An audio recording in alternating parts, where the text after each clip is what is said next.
Chances are you found this video because you searched for the Trump token. Chances are you're holding the Trump token.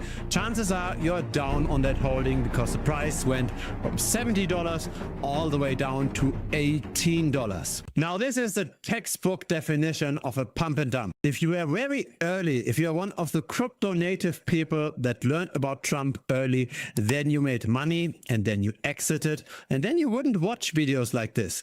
But because you're still hoping for the best, you are checking out what's going on. Does it make sense that at some point we will see at least partially a recovery? Is it logical that at one point we will see at least a partial recovery? We're trying to answer this question in this video using on-chain analytics. So using data from the blockchain itself, from Solana, where the Trump token is traded. Now, on the Solana blockchain, Trump is still the largest trending token in terms of liquidity. Have a look at this table over here. Both the official Trump token, but also the Melania meme coin dominate the Solana chain. Fatcoin, the next largest meme coin, is only roughly 1/10 of the size of Melania. Now, the followers of this channel had been one of the early adopters, right? The very first video on Trump was published when the price was still $13.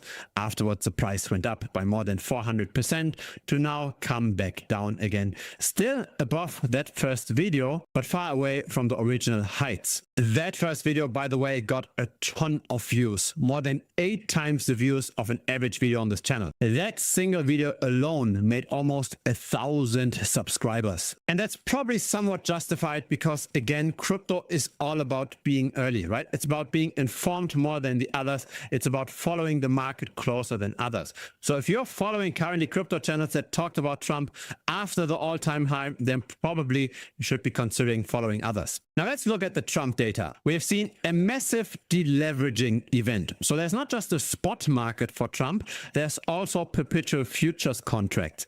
And the more money is on those bets on the price, the more inflated the price tends to be. And we still see continued outflows from the perps. In other words, the very short-term speculative money continues to exit. Initially, those perps were mainly long, so people were betting on rising prices with leverage, so the financing costs were very high. Now recently, in the last few days, we see slightly short interest, so people tend to now bet more on falling prices. But again, overall interest is declining. Now, market makers and centralized exchanges don't just make money with trading fees, right? They also make money with liquidation fees.